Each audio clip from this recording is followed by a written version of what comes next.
Assalamualaikum warahmatullahi wabarakatuh. Perkenalkan, kami dari kelompok 5 kelas A, pemeriksaan akuntansi.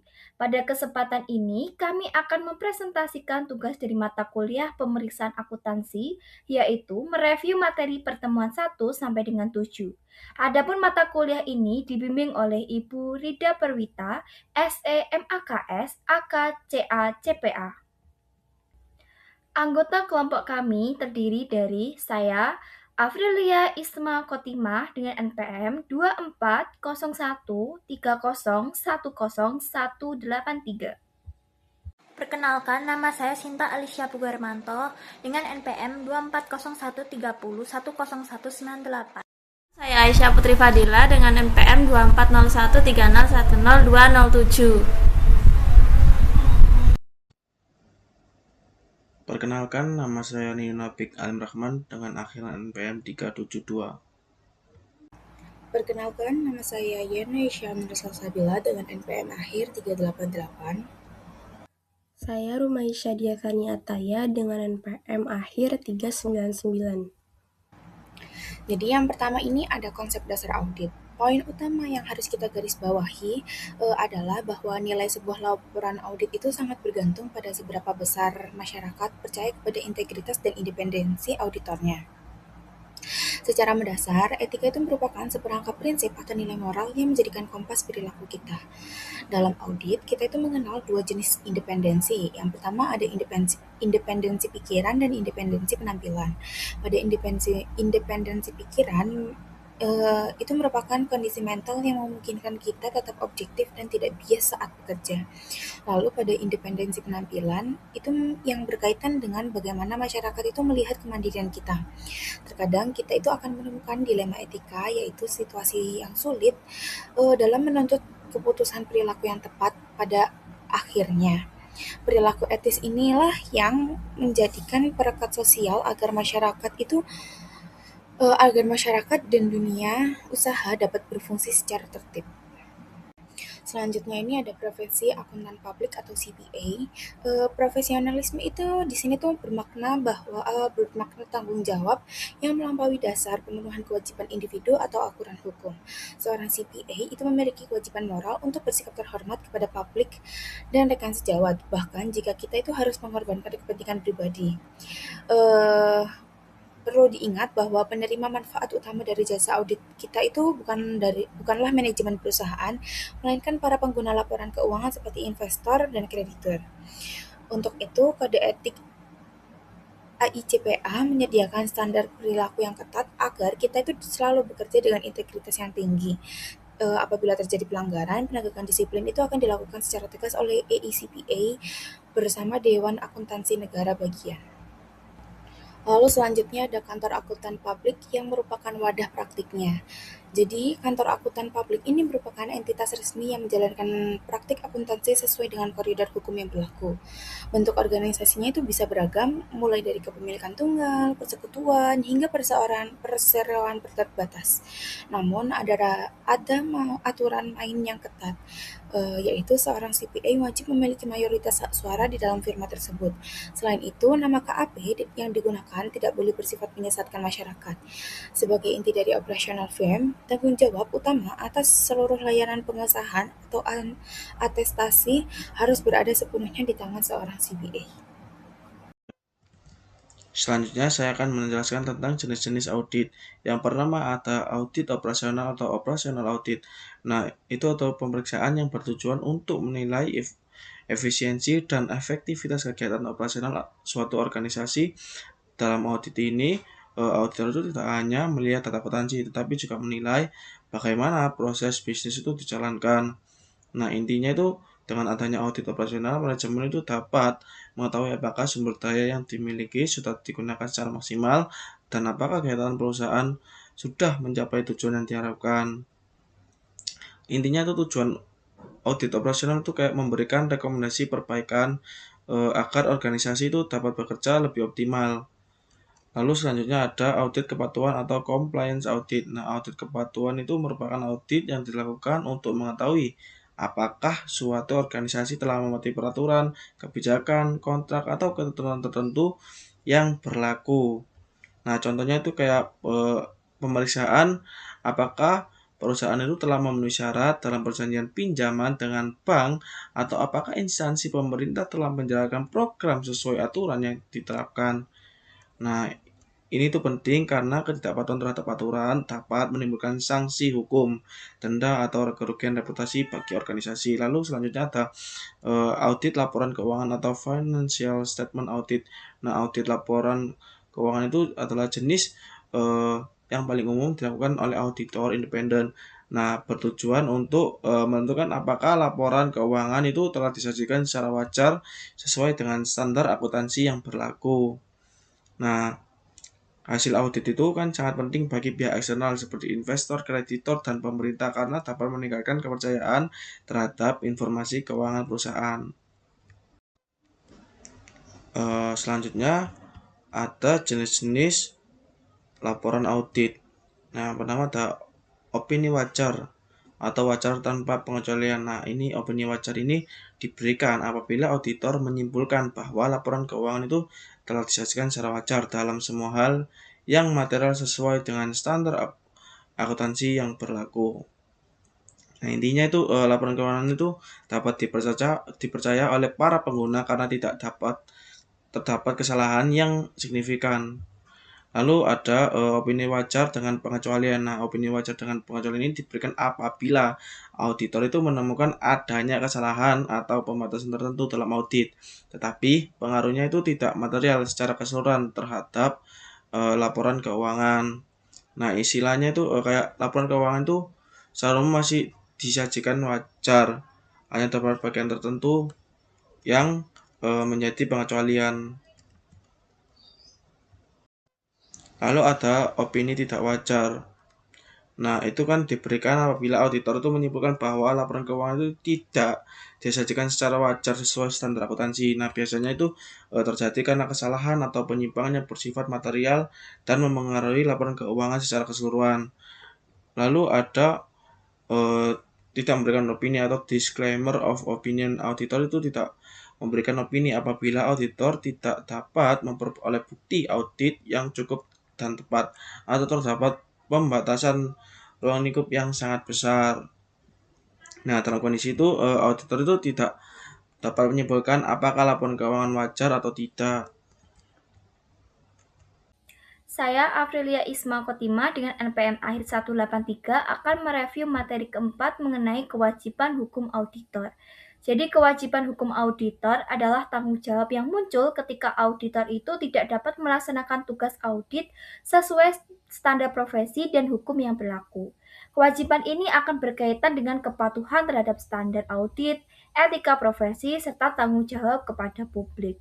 Untuk poin-poin materi yang pertama adalah faktor utama timbulnya kewajiban hukum auditor. Jadi faktor yang menyebabkan meningkatnya kewajiban hukum auditor di antara lain adalah satu, meningkatnya kesadaran pengguna laporan keuangan terhadap tanggung jawab auditor. Yang kedua, tingginya perhatian dari pihak pasar modal dalam melindungi kepentingan investor. Yang ketiga, semakin kompleksnya proses audit akibat perkembangan bisnis dan juga teknologi. Yang keempat, adanya kecenderungan penyelesaian masalah hukum di luar pengadilan oleh KAP untuk menghindari biaya yang tinggi. Lalu apa saja kewajiban hukum auditor? Yang pertama, kewajiban kepada klien, di mana auditor itu wajib melaksanakan audit sesuai standar, memberikan opini yang tepat, dan menjaga kerahasiaan informasi. Pelanggarannya dapat berupa wan prestasi ataupun kelalaian profesional. Yang kedua, kepada pihak ketiga, di mana auditor itu akan bertanggung jawab pada investor, kreditur, dan regulator. Jika terjadi kesalahan ataupun kelalaian ataupun fraud yang merugikan, auditor dapat dituntut secara hukum.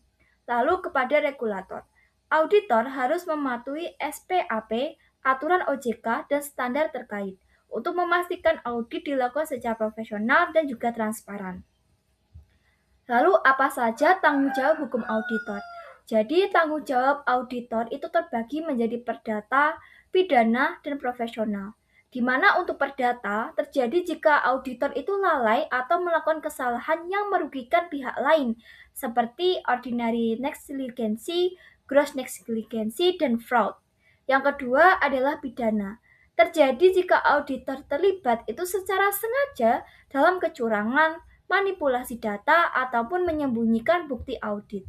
Yang ketiga adalah profesional, yaitu berupa sanksi dan dari organisasi profesi seperti teguran, denda, skors, hingga pencabutan izin praktik.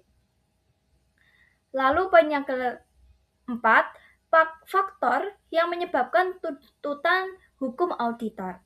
Jadi beberapa penyebab auditor itu menghadapi tuntutan hukum adalah ekspektasi gap antara harapan publik dan juga hasil dari auditnya. Yang kedua, kegagalan mendeteksi fraud. Yang ketiga, lemahnya skeptisisme profesional. Keempat, bukti audit yang tidak memadai. 5. Dokumentasi audit yang buruk, serta kegagalan dalam audit teknologi informasi. Nah, untuk itu ada upaya perlindungan auditor dari resiko hukum. Jadi upaya yang dapat dilakukan auditor untuk mengurangi resiko hukum itu meliputi mematuhi standar audit secara penuh yang telah berlaku. Yang kedua, menerapkan skeptisisme profesional serta menyusun dokumen audit yang lengkap serta melakukan quality control dalam proses audit. Jadi itu adalah review materi pertemuan keempat mengenai kewajiban hukum auditor. Selanjutnya adalah tujuan dan tanggung jawab audit. Untuk tujuan audit laporan keuangan, jadi ada dilakukan untuk memberikan opini auditor apakah laporan keuangan itu disajikan secara wajar sesuai standar akuntansi, sehingga hasilnya itu bisa meningkatkan kepercayaan pengguna laporan keuangan seperti investor, kreditor, dan juga regulator. Untuk tanggung jawab audit itu ada dua. Yang pertama, tanggung jawab manajemen. Jadi manajemen ini bertanggung jawab atas penyusunan laporan keuangan dan harus memberikan informasi yang jujur dan juga wajar. Lalu yang kedua, menentukan kebijakan akuntansi. Dan yang terakhir, menjaga sistem pengendalian internal yang memadai. Lalu untuk tanggung jawab auditor itu bertugas memverifikasi laporan keuangan yang dibuat oleh manajemen. Dan auditor itu harus memperoleh reasonable assurance bahwa laporan bebas dari salah saji material. Reasonable assurance itu apa? Jadi artinya auditor itu harus memberikan keyakinan yang tinggi tapi tidak absolut, karena audit itu biasanya menggunakan sampling dan terdapat estimasi akuntansi. Lalu yang ketiga, tanggung jawab auditor adalah menyampaikan hasil pemeriksaan dalam laporan auditor. Jadi dalam melakukan audit, auditor itu harus patuh terhadap hukum dan juga regulasi, itu sudah pasti. Tapi auditor itu harus memiliki yang pertama adalah professional skepticism atau sikap skeptis profesional selama audit berlangsung. Jadi artinya auditor itu nggak bisa langsung percaya pada informasi yang diberikan oleh klien dan harus selalu memeriksa bukti secara kritis. Komponen utamanya adalah questioning mind dan juga critical evaluation of evidence.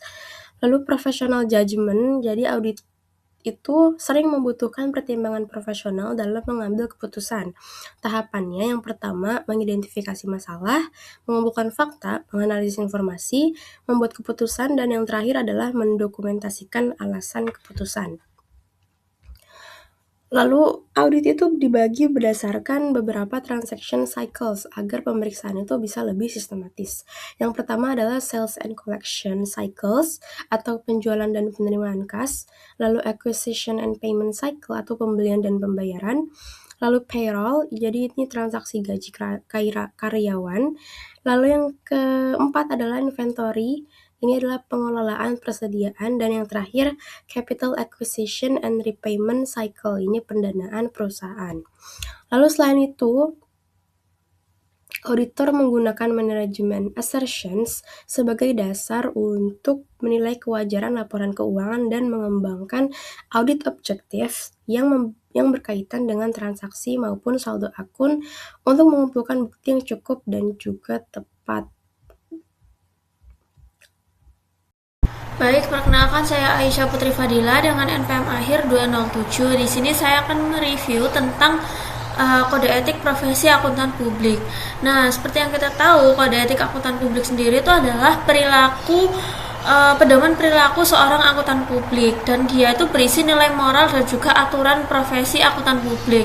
Jadi kode etik itu adalah aturan yang mengarahkan akuntan agar bekerja secara jujur, objektif, dan juga profesional dalam melayani klien dan juga masyarakat. Nah, untuk yang pertama pada pembahasan kita di sini adalah tentang tujuan kode etik. Jadi tujuannya itu sebagai pedoman perilaku profesional, yang kedua menjaga kepercayaan publik, kemudian bisa mencegah kecurangan, dan juga menjamin kualitas jasa.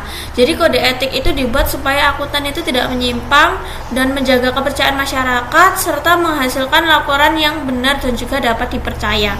Untuk yang kedua, poin kedua adalah organisasi yang mengatur profesi akuntan publik. Di sini tuh ada yang seperti kita bahas sebelumnya, itu ada IAPI, IAI, IAMI, dan juga P3K atau Kementerian Keuangan. Nah, organisasi ini tuh berperan dalam mengatur, mengawasi, dan menegakkan kode etik profesi akuntan di Indonesia.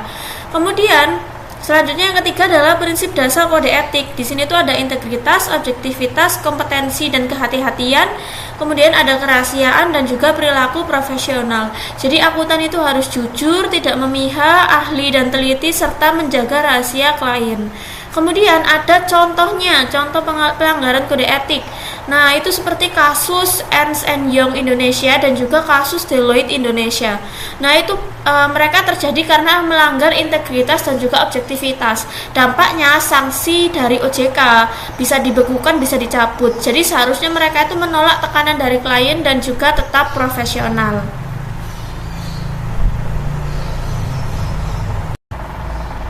Pada subbab yang akan direview selanjutnya itu adalah pentingnya kode etik. Pentingnya kode etik itu seperti apa? Seperti menjaga kejujuran, menjamin independensi, meningkatkan kepercayaan publik, pedoman saat dilema, melindungi pengguna laporan, dan menjaga reputasi profesi. Jadi kode etik ini penting agar hasil audit itu dapat dipercaya dan tidak merugikan banyak pihak seperti investor dan juga masyarakat.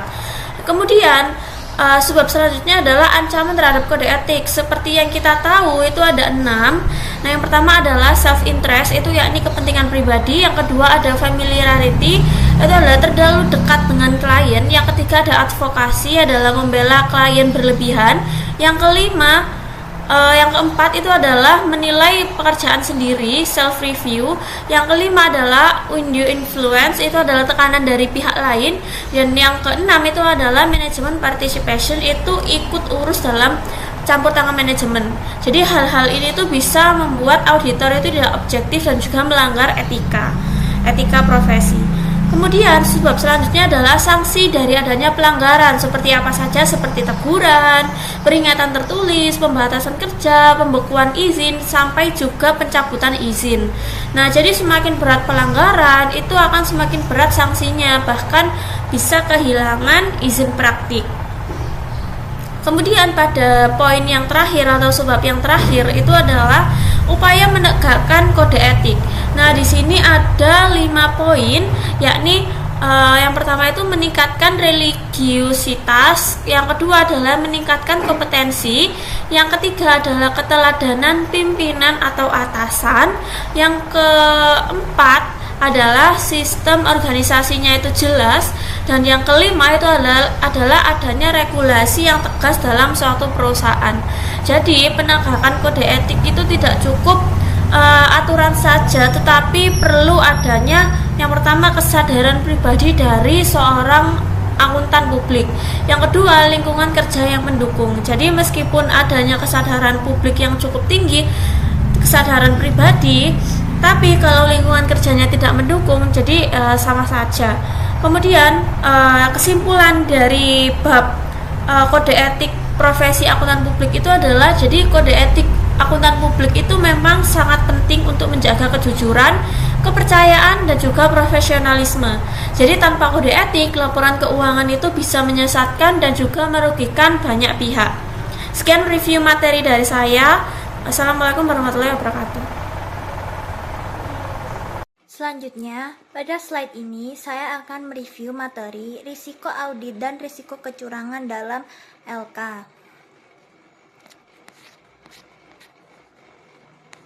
Etika merupakan dasar utama dalam profesi audit karena auditor memiliki tanggung jawab terbesar terhadap publik. Laporan keuangan yang telah diaudit akan digunakan oleh berbagai pihak, seperti investor, kreditur, dan pemerintah dalam mengambil keputusan. Oleh karena itu, auditor harus memastikan bahwa setiap tindakan dan keputusannya didasarkan pada prinsip etika yang kuat. Dalam praktiknya, auditor sering menghadapi dilema etika. Dilema ini muncul ketika auditor dihadapkan pada dua pilihan yang sama-sama sulit. Misalnya, antara mempertahankan integritas atau memenuhi tekanan dari klien.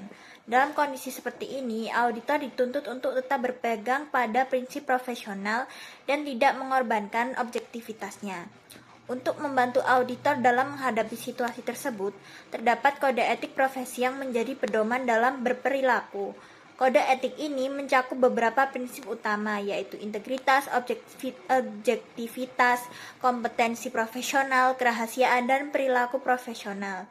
Integritas berarti auditor harus jujur dan tegas, sedangkan objektivitas menuntut auditor untuk bebas dari bias dan konflik kepentingannya. Selain itu, auditor juga harus memiliki kompetensi yang memadai serta menjaga kerahasiaan informasi klien.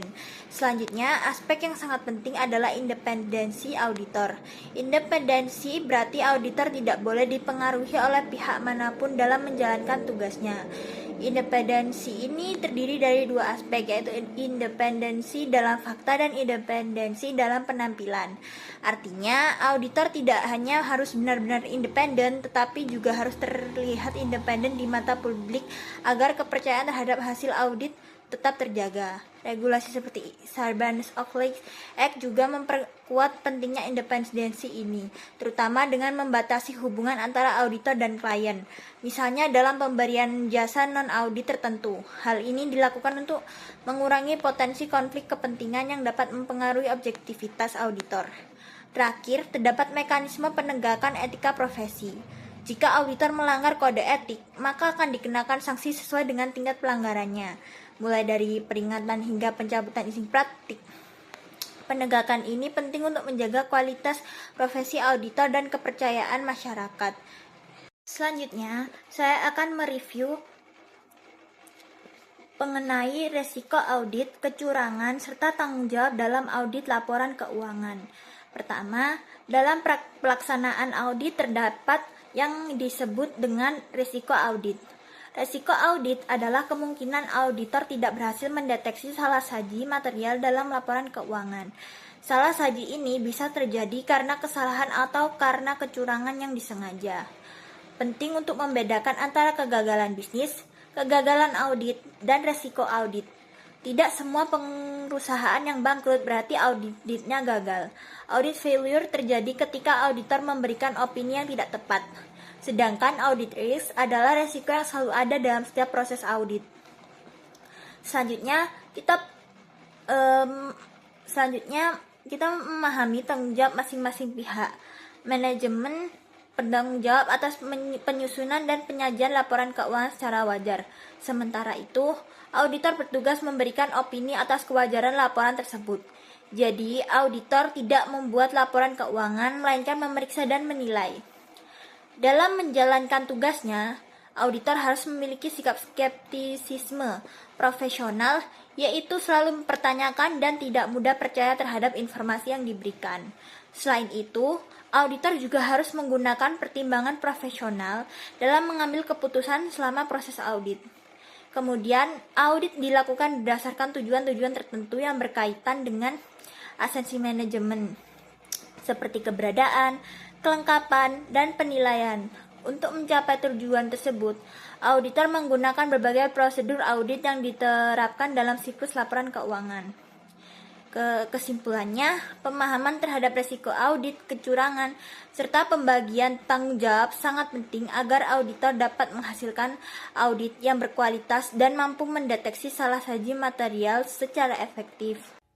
Demikian pemaparan dari kami mengenai review materi pertemuan 1 sampai dengan 7 pada mata kuliah pemeriksaan akuntansi. Akhir kata, kami mengucapkan terima kasih. Wassalamualaikum warahmatullahi wabarakatuh.